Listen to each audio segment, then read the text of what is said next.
ಚಿಕ್ಕೋಡಿಯಂಥ ಪ್ರಬಲ ಬಿಜೆಪಿ ಇರುವ ಕ್ಷೇತ್ರದಲ್ಲಿ ಮಗಳನ್ನು ಗೆಲ್ಲಿಸಿಕೊಂಡ ನಂತರ ಸತೀಶ್ ಜಾರಕಿಹೊಳಿ ಅವರು ಹುರುಪಿನಲ್ಲಿದ್ದಾರೆ. ಅವರ ಮಗಳು ಪ್ರಿಯಾಂಕಾ ಪಾರ್ಲಿಮೆಂಟ್ನಲ್ಲಿ ಸಂಸದೆಯಾಗಿ ಪ್ರಮಾಣ ವಚನ ಸ್ವೀಕರಿಸಬೇಕಾಗಿತ್ತು. ಅದಕ್ಕೆ ಅಂತ ಹೋದಂತಹ ಸತೀಶ್ ಜಾರಕಿಹೊಳಿ ಅವರು ಇನ್ನೂ ದಿಲ್ಲಿಲೇ ಇದ್ದಾರೆ. ಕಾಂಗ್ರೆಸ್ಸಿನ ಹಿರಿಯ ಮುಖಂಡರನ್ನ ಒಬ್ಬರ ನಂತರ ಒಬ್ಬರಂತೆ ಭೇಟಿಯಾಗ್ತಾ ಇದ್ದಾರೆ ಅನ್ನೋದು ಮಾಹಿತಿ.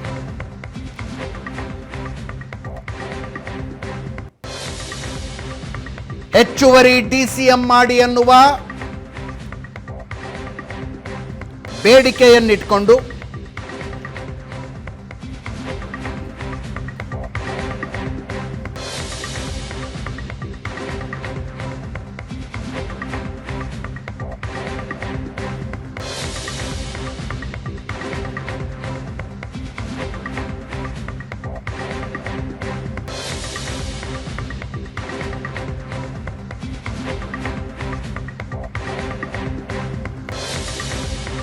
ಒಂದು ವಾರದಿಂದ ಸತೀಶ್ ಜಾರಕಿಹೊಳಿ ದಿಲ್ಲಿಲೇ ಇದ್ದಾರೆ. ಮಲ್ಲಿಕಾರ್ಜುನ ಖರ್ಗೆ, ವೇಣುಗೋಪಾಲ್, ಸುರ್ಜೇವಾಲಾ ಮುಂತಾದವರನ್ನ ಭೇಟಿಯಾಗಿದ್ದಾರೆ.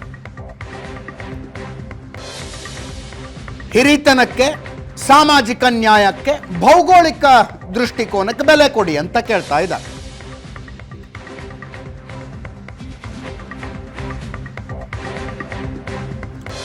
ಹಿರಿತನ ಇದೆ,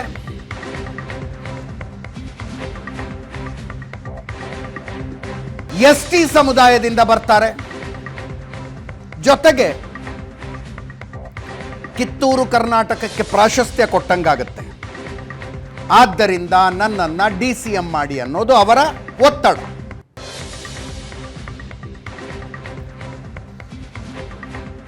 ಇದಕ್ಕೆ ಸಿದ್ದರಾಮಯ್ಯನವರ ಬೆಂಬಲ ಇದೆ ಅನ್ನೋದನ್ನು ಬಿಡಿಸಿ ಹೇಳಬೇಕಾಗಿಲ್ಲ. ವಿಧಾನಸಭಾ ಚುನಾವಣೆಗಳ ಮುಗಿದ ನಂತರ ಮುಖ್ಯಮಂತ್ರಿ ಯಾರಾಗಬೇಕು ಅನ್ನುವ ವಿಷಯದಲ್ಲಿ ಕಗ್ಗಂಟಾದಾಗ ಸಿದ್ದರಾಮಯ್ಯ ಮತ್ತು ಡಿ ಕೆ ಶಿವಕುಮಾರ್ ಇಬ್ಬರನ್ನೂ ಕರೆಸಿ ಕೂಡಿಸಿಕೊಂಡು ಮಾತಾಡಿಸ್ತು ಹೈಕಮಾಂಡ್.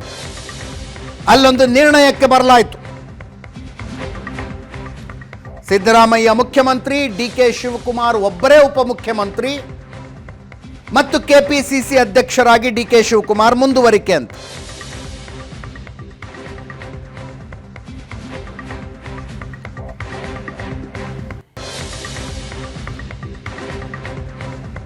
ಡಿ ಕೆ ಶಿವಕುಮಾರ್ ಒಬ್ಬರೇ ಉಪಮುಖ್ಯಮಂತ್ರಿ ಆದರೆ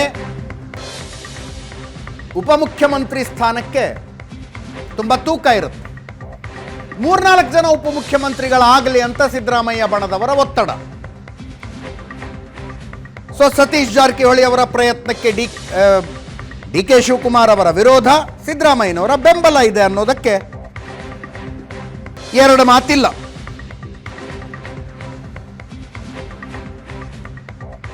ಸಹಜ ಲಕ್ಷ್ಮೀ ಹೆಬ್ಬಾಳ್ಕರ್ಗೂ ಆಗಬರೋದಿಲ್ಲ, ಲಕ್ಷ್ಮೀ ಹೆಬ್ಬಾಳ್ಕರ್ಗೂ ಇಷ್ಟ ಇರೋದಿಲ್ಲ. ಅದು ಅಲ್ಲದೆ ಲೋಕಸಭಾ ಚುನಾವಣೆಯಲ್ಲಿ ಮಗ ಸೋತ ನಂತರ ಲಕ್ಷ್ಮೀ ಹೆಬ್ಬಾಳ್ಕರ್ಗೆ ಬೆಳಗಾವಿ ಪಾಲಿಟಿಕ್ಸ್ನಲ್ಲಿ ಹಿನ್ನಡೆಯಾಗಿದೆ. ಬೆಳಗಾವಿ, ಚಿಕ್ಕೋಡಿ ಅಕ್ಕಪಕ್ಕದ ಕ್ಷೇತ್ರಗಳು. ಬೆಳಗಾವಿಯಲ್ಲಿ ಲಕ್ಷ್ಮೀ ಹೆಬ್ಬಾಳ್ಕರ್ ಮಗ ಸೋತರೆ, ಮೃಣಾಲ್ ಹೆಬ್ಬಾಳ್ಕರ್ ಸೋತರೆ, ಪಕ್ಕದ ಚಿಕ್ಕೋಡಿಯಲ್ಲಿ ಸತೀಶ್ ಜಾರಕಿಹೊಳಿ ಮಗಳು ಪ್ರಿಯಾಂಕಾ ಜಾರಕಿಹೊಳಿ ಗೆದ್ದಿದ್ದಾರೆ. ಲಕ್ಷ್ಮೀ ಹೆಬ್ಬಾಳ್ಕರ್ ಶಾಸಕಿಯಾಗಿ ಆಯ್ಕೆಯಾಗಿರೋದು ಬೆಳಗಾವಿ ಗ್ರಾಮೀಣ ವಿಧಾನಸಭಾ ಕ್ಷೇತ್ರದಿಂದ. ಕಳೆದ ಲೋಕಸಭಾ ಚುನಾವಣೆಯಲ್ಲಿ ಬೆಳಗಾವಿ ಗ್ರಾಮೀಣ ವಿಧಾನಸಭಾ ಕ್ಷೇತ್ರದಲ್ಲಿ ಬಿಜೆಪಿಯಿಂದ ಸ್ಪರ್ಧಿಸಿದ್ದ ಜಗದೀಶ್ ಶೆಟ್ಟರ್ಗೆ ದೊಡ್ಡ ಲೀಡ್ ಸಿಕ್ಕಿದೆ.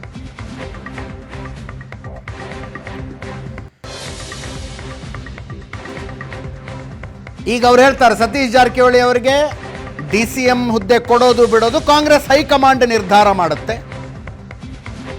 ಜವಾಬ್ದಾರಿಯುತ ಸ್ಥಾನದಲ್ಲಿದ್ದಾಗ ಗೆದ್ದಾಗ ಬೀಗೋದು, ಸೋತಾಗ ಇನ್ನೊಬ್ಬರ ಮೇಲೆ ಎತ್ತಾಕೋದನ್ನು ನಾನು ಮಾಡೋದಿಲ್ಲ ಅಂದ್ರು. ಕೇಳಿಸ್ಕೊಳ್ಳಿ. ಬೆಳಗಾವಿ ಜಿಲ್ಲಾ ಆಸಿಫ್ ಸೇಠ್ ಅವರು ಸೇರಿದಂತೆ ಸಾಕಷ್ಟು ಜನ ಶಾಸಕರು ಒತ್ತಾಯ ಮಾಡ್ತಾ ಇದ್ದಾರೆ. ನಿಮ್ಮ ಅಭಿಪ್ರಾಯ? ಹೈಕಮಾಂಡ್ ನಿರ್ಧಾರ, ಸತೀಶ್ ಜಾರಕಿಹೊಳಿ ಅವರ ವರ್ಷನ್ನು ಕೂತ್ಕೊಂಡು ಇನ್ನೂ ಚರ್ಚೆ ಮಾಡ್ತೀವಿ. ಎಲ್ಲಿ ಅಸೆಸ್ ಮಾಡೋದ್ರಲ್ಲಿ ಹಿನ್ನಡೆ ಆಗಿದೆ. ಯಾಕಂತಂದರೆ ಜವಾಬ್ದಾರಿ ಸ್ಥಾನದಲ್ಲಿ ಇದ್ದಾಗ, ಗೆದ್ದಾಗ ನಾನು ಬೀಗೋದಾಗಲಿ, ಸೋತಾಗ ಇನ್ನೊಬ್ಬರ ಮೇಲೆ ಆರೋಪ ಮಾಡೋದಾಗಲಿ, ಒಂದು ಮಾತನ್ನು ಯಾವಾಗಿದ್ರು ಹೇಳ್ತೇನೆ, when you win the election you have to be a large hearted. when you lose your election, you have to be a bold-hearted, very bold-hearted. So ಅದಕ್ಕೆ ಈಗ ಬಹಳ ಧೈರ್ಯದಿಂದ ಸಂಘಟನೆಯನ್ನು ನಿರಂತರ ಮಾಡೋಣ ಅಂತ ಹೋಗ್ತಾ ಇದ್ದೀನಿ. ಸೊ ಅಸೆಸ್ಮೆಂಟ್ನಲ್ಲಿ ಸೋತಿದ್ದೀನೋ ಇನ್ನೊಂದರಲ್ಲಿ ಸೋತಿದ್ದೀನೋ ಚರ್ಚೆ ಮಾಡ್ತೀನಿ. ಸತೀಶ್ ಜಾರಕಿಹೊಳಿ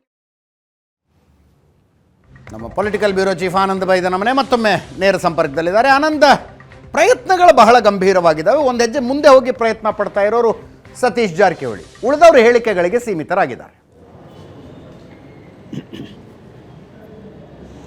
ಅಜಿತ್, ಸರ್ಕಾರ ಅಸ್ತಿತ್ವಕ್ಕೆ ಬರ್ತಿದ್ದ ಹಾಗೇ ಇಂಥ ಒಂದು ಚರ್ಚೆ ಆರಂಭ ಆಗಿತ್ತು. ಡಿ ಸಿ ಎಮ್ ಮಾಡಬೇಕು ಅಂತ, ಹೆಚ್ಚುವರಿ ಡಿ ಸಿ ಎಮ್ಗಳನ್ನು ಮಾಡಬೇಕು ಅನ್ನೋ ಒಂದು ಚರ್ಚೆಗಳನ್ನು ಆರಂಭಿಕವಾಗಿ ಇದನ್ನು ಹುಟ್ಟಾಕಿದವರೇ ಸತೀಶ್ ಜಾರಕಿಹೊಳಿ. ಆದರೆ ಅದನ್ನು ಕ್ಯಾರಿ ಫಾರ್ವರ್ಡ್ ಮಾಡಿದ್ದು ಮಾತ್ರ ಕೆ ಎನ್ ರಾಜಣ್ಣವರು ನೇರ ಅದನ್ನು ಹೇಳುವಂಥ ಪ್ರಯತ್ನ ಮಾಡಿದ್ರು. ಸಹಜವಾಗಿ ಡಿ ಕೆ ಶಿವಕುಮಾರ್ ಬಣದಲ್ಲಿರ್ತಕ್ಕಂಥ ನಾಯಕರುಗಳು ಮತ್ತು ಡಿ ಕೆ ಶಿವಕುಮಾರ್ ಅದಕ್ಕೆ ತೀವ್ರವಾಗಿರ್ತಕ್ಕಂಥ ವಿರೋಧ ವ್ಯಕ್ತಪಡಿಸಿದರು. ಪರೋಕ್ಷವಾಗಿ ಸಿದ್ದರಾಮಯ್ಯರ ಬೆಂಬಲ ಈ ಒಂದು ಕಂಟೆಂಟ್ಗೆ ಇದೆ ಅನ್ನುವಂಥ ಕಾರಣಕ್ಕಾಗಿ ಅದು ಸಹಜವಾಗಿ ಪಕ್ಷದಲ್ಲಿ ಆಗಾಗ ಚರ್ಚೆ ಆಗಿ ಎಲ್ಲವೂ ಕೂಡ ಸೈಲೆಂಟ್ ಆಗ್ತಾ ಇತ್ತು. ಆದರೆ ಈಗ ಲೋಕಸಭಾ ಚುನಾವಣೆ ಫಲಿತಾಂಶದ ಬಳಿಕ ಮತ್ತೊಮ್ಮೆ ಅದು ಚರ್ಚೆಗೆ ಬಂದಿದೆ. ಯಾಕೆಂತಂದರೆ ಹೈಕಮಾಂಡ್ ಒಂದು ಮಾತು ಹೇಳಿತ್ತು, ಲೋಕಸಭಾ ಚುನಾವಣೆ ಬಳಿಕ ಒಂದು ಈ ಬಗ್ಗೆ ಚರ್ಚೆ ಮಾಡೋಣ ಅಂತಕ್ಕಂಥ ಒಂದು ಸಂದೇಶ ಕೊಟ್ಟಿತ್ತು. ಆ ಕಾರಣಕ್ಕಾಗಿ ಲೋಕಸಭಾ ಚುನಾವಣೆ ಫಲಿತಾಂಶದ ಬಳಿಕ ಇದು ಮತ್ತೊಮ್ಮೆ ಈ ಒಂದು ಅಭಿಪ್ರಾಯಗಳನ್ನು ವ್ಯಕ್ತಪಡಿಸುವಂಥ ಪ್ರೋಸೆಸ್ಸು ಸ್ಟಾರ್ಟ್ ಆಗಿದೆ. ಹಾಗಾಗಿ ಪಕ್ಷದ ಒಳಗಡೆ ಒಂದು ರಾಜಕೀಯವಾಗಿರ್ತಕ್ಕಂಥ ದೊಡ್ಡ ಸಂಚಲನ ಶುರುವಾಗಿದೆ. ಸಮುದಾಯಕ್ಕೆ ಒಂದು ಡಿ ಸಿ ಎಮ್ ಕೊಡಬೇಕು ಅಂತಕ್ಕಂಥ ವಾದವನ್ನು ಹೈಕಮಾಂಡ್ ಅದಕ್ಕೆ ಮನ್ನಣೆ ಕೊಡ್ತಕ್ಕಂಥ ನಿರ್ಧಾರ ಮಾಡುತ್ತಾ ಅನ್ನೋದು ಕೂಡ ಅತ್ಯಂತ ಕುತೂಹಲಕ್ಕೆ ಕಾರಣವಾಗಿದೆ. ಆದರೆ ಯಾಕೆ ಕೊಡಬೇಕು ಅನ್ನೋದಕ್ಕೆ ಒಂದು ಸಕಾರಣಗಳನ್ನು ಕೊಡುವಂಥ ಪ್ರಯತ್ನವನ್ನು ಸತೀಶ್ ಜಾರಕಿಹೊಳಿ ಮಾಡ್ತಿದ್ದಾರೆ. ಭೌಗೋಳಿಕವಾಗಿ, ಸೀನಿಯಾರಿಟಿ ಕಾರಣಕ್ಕಾಗಿ ಮತ್ತು ಸಮುದಾಯಕ್ಕೆ ನ್ಯಾಯ, ಇವೆಲ್ಲ ದೃಷ್ಟಿಕೋನ ಇಟ್ಕೊಂಡು ಒಂದು ವೈಜ್ಞಾನಿಕವಾಗಿರ್ತಕ್ಕಂಥ ಕೆಲವೊಂದಷ್ಟು ಕಾರಣಗಳನ್ನು ಕೂಡ ಕೊಡ್ತಾ ಇದ್ದಾರೆ. ಸಹಜ ಅಂದರೆ ಕಳೆದ BJP ಸರ್ಕಾರದಲ್ಲಿ ಬೇರೆ ಬೇರೆ ಭಾಗದಲ್ಲಿರ್ತಕ್ಕಂಥವ್ರಿಗೆ ಕೂಡ ಅವಕಾಶ ಕೊಡುವಂಥ ಪ್ರಯತ್ನಗಳಾಗಿತ್ತು. ಕಾರಜೋಳು, ಲಕ್ಷ್ಮಣ್ ಸವದಿ, ಅಶ್ವತ್ಥಾಣ್, ಹೀಗೆ ಬೇರೆ ಬೇರೆ ಭಾಗದಲ್ಲಿರ್ತಕ್ಕಂಥ ನಾಯಕರುಗಳಿಗೆ ಡಿ ಸಿ ಎಂ ಸ್ಥಾನವನ್ನು ಕೊಡಲಾಗಿತ್ತು. ಬೇರೆ ಬೇರೆ ಸಮುದಾಯಕ್ಕೆ ಸೇರಿರ್ತಕ್ಕಂಥವ್ರು ಅದು ಪಕ್ಷಕ್ಕೆ, ಅವರ ಪಕ್ಷಕ್ಕೆ ಪೂರಕವಾಗಿರ್ತಕ್ಕಂಥ ಒಂದು ಬೆಳವಣಿಗೆ ಅನ್ನೋ ರೀತಿಯಲ್ಲೂ ಕೂಡ ಕಾಂಗ್ರೆಸ್ಸಲ್ಲಿರ್ತಕ್ಕಂಥ ಕೆಲ ಪ್ರಮುಖ ನಾಯಕರುಗಳು ಚರ್ಚೆಯನ್ನು ಮಾಡ್ತಿದ್ದಾರೆ. ಅದಕ್ಕೆ ಆ ರೀತಿಯಾಗಿರ್ತಕ್ಕಂಥ ವಿಶ್ಲೇಷಣೆ ಮಾಡುವಂಥ ಪ್ರಯತ್ನವನ್ನು ಕೂಡ ಮಾಡ್ತಾ ಇದ್ದಾರೆ. ಆ ಕಾರಣಕ್ಕಾಗಿ ಈಗೂ ಕೂಡ ಸಮುದಾಯಕ್ಕೆ ಒಂದು ಕೊಡಿ, ಡಿ ಸಿ ಎಂ ಸ್ಥಾನ ಕೊಡಿ ಅಂತಕ್ಕಂಥ ಆಗ್ರಹವನ್ನು ಮಾಡ್ತಾ ಇದ್ದಾರೆ. ಅದಕ್ಕೆ ಬೇಕಾಗಿರ್ತಕ್ಕಂಥ ಎಲ್ಲ ರೀತಿಯ ಹಕ್ಕೊತ್ತಾಯಗಳನ್ನು ಕೂಡ ಮಾಡ್ತಾ ಇದ್ದಾರೆ. ಈ ಬಾರಿಯ ಲೋಕಸಭಾ ಚುನಾವಣೆಯಲ್ಲಿ ಪಕ್ಷಕ್ಕೆ ಒಂದಷ್ಟು ಮತಗಳನ್ನು ಕೊಟ್ಟಿರ್ತಕ್ಕಂಥ ಪ್ರಮುಖ ಸಮುದಾಯಗಳ ಪೈಕಿ ಅಹಿಂದ ಬಹಳ ಪ್ರಮುಖವಾಗಿರ್ತಕ್ಕಂಥ ವರ್ಗ ಅನ್ನೋದನ್ನು ಬಿಂಬಿಸುವಂಥ ಪ್ರಯತ್ನವನ್ನು ಸಿದ್ದರಾಮಯ್ಯ ಬಣದಲ್ಲಿರ್ತಕ್ಕಂಥ ಸಚಿವರುಗಳು ಮಾಡ್ತಾ ಇದ್ದಾರೆ.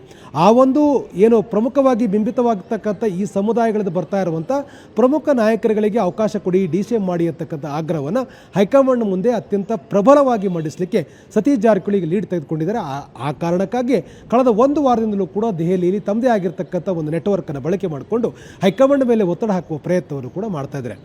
ತಮ್ಮ ಪುತ್ರಿಯ ಪ್ರಮಾಣ ವಚನದ ಕಾರ್ಯಕ್ರಮಕ್ಕೆ ದೆಹಲಿಗೆ ಹೋದಂಥ ಸಚಿವರಾಗಿರುವಂಥ ಸತೀಶ್ ಜಾರಕಿಹೊಳಿಯವರು ಎಲ್ಲ ಹೈಕಮಾಂಡ್ ನಾಯಕರನ್ನು ಒಂದು ಸುತ್ತು ಈಗಾಗಲೇ ಭೇಟಿ ಮಾಡಿದ್ದಾರೆ ಮತ್ತು ಯಾಕೆ ಡಿ ಸಿ ಎಮ್ ಅನ್ನು ಮಾಡಬೇಕು ಅನ್ನೋದನ್ನು ಒಂದು ಕನ್ವಿನ್ಸ್ ಮಾಡುವಂಥ ಪ್ರಯತ್ನವನ್ನು ಕೂಡ ಮಾಡಿದ್ದಾರೆ.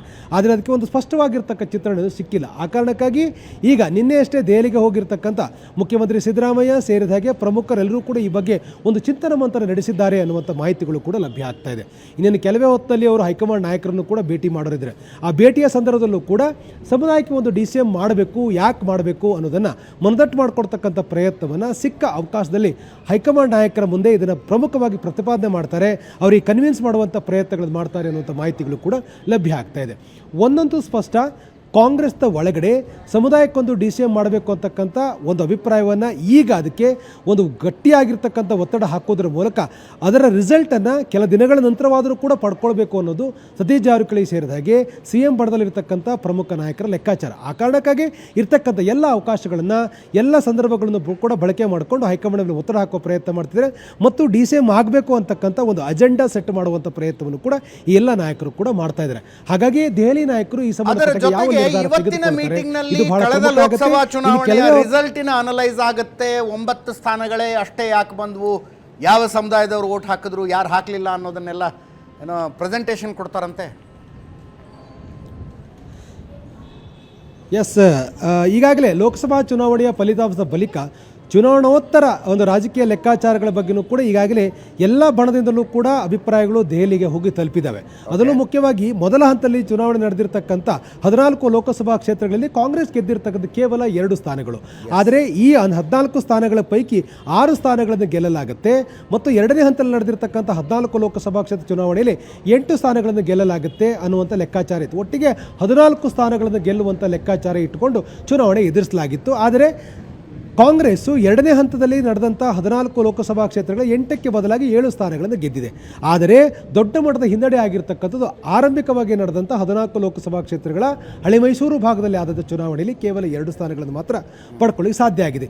ಈ ಎಲ್ಲ ವಿಚಾರಗಳು ಕೂಡ ಬಹಳ ಪ್ರಮುಖವಾಗಿ ಹೈಕಮಾಂಡ್ ಗಮನಕ್ಕೆ ತರುವಂಥ ಪ್ರಯತ್ನ ಈಗಾಗಲೇ ಆಗಿದೆ. ಯಾಕೆ ಹಿನ್ನಡೆ ಆಯಿತು, ಯಾರಿಂದ ಹಿನ್ನಡೆ ಆಯಿತು, ಎಲ್ಲದರ ಬಗ್ಗೆಯೂ ಕೂಡ ಅದರದೇ ಆದಂಥ ರೀತಿಯಲ್ಲಿ ಒಂದು ಸ್ಪಷ್ಟವಾದ ಚಿತ್ರಣ ಕೊಡ್ತಕ್ಕಂಥ ಪ್ರಯತ್ನ ಆಗಿದೆ. ಉದಾಹರಣೆಗೆ ಬೆಂಗಳೂರು ಗ್ರಾಮಾಂತರ ಲೋಕಸಭಾ ಕ್ಷೇತ್ರದಲ್ಲಿ ಅಹಿಂದ ಮತಗಳು ಕೈ ಹಿಡಿದಿಲ್ಲ ಅಂತಕ್ಕಂಥ ಆರೋಪವನ್ನು ಡಿ ಕೆ ಶಿವಕುಮಾರ್ ಬಡದಲ್ಲಿರ್ತಕ್ಕಂಥ ನಾಯಕರು ಮಾಡ್ತಾ ಇರುವಂಥದ್ದು ಮತ್ತು ಹೈಕಮಾಂಡ್ಗೆ ಈ ಬಗ್ಗೆ ವರದಿಯನ್ನು ಕೂಡ ಕೊಟ್ಟಿದ್ದಾರೆ. ಅಂದರೆ ಕುರುಬ ಸಮುದಾಯದ ಮತ ಇರತಕ್ಕಂಥ ಹೋಬಳಿಗಳಲ್ಲೂ ಕೂಡ ಬಿಜೆಪಿಗೆ ಹೆಚ್ಚು ಮತಗಳು ಬಂದಿದ್ದಾವೆ ಅಂತೇಳಿ ಆ ಹೋಬಳಿಗಳ ಪಟ್ಟಿ ಸಹಿತ ಹೈಕಮಾಂಡ್ಗೆ ಮನವರಿಕೆ ಮಾಡಿಕೊಳ್ಳುವ ಪ್ರಯತ್ನವನ್ನು ಕೂಡ ಈಗಾಗಲೇ ಡಿ ಕೆ ಶಿವಕುಮಾರ್ ಬಡದಲ್ಲಿರ್ತಕ್ಕಂಥ ನಾಯಕರು ಮಾಡಿದ್ದಾರೆ.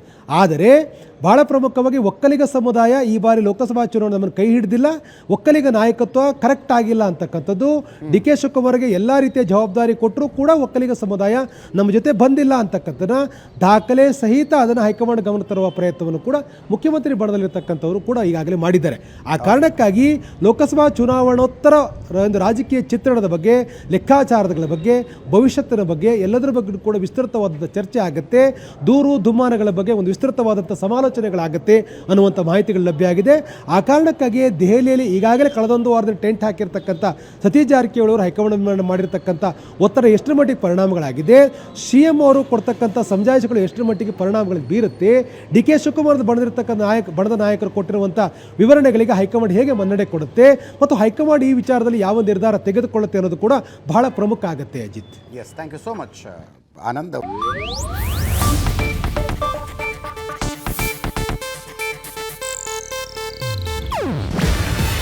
ಇದು ಏಷ್ಯಾನೆಟ್ ನ್ಯೂಸ್ ನೆಟ್ವರ್ಕ್ ಪ್ರಸ್ತುತಿ. ನೀವು ನೋಡ್ತಿದ್ದೀರಾ ಏಷ್ಯಾನೆಟ್ ಸುವರ್ಣ ನ್ಯೂಸ್.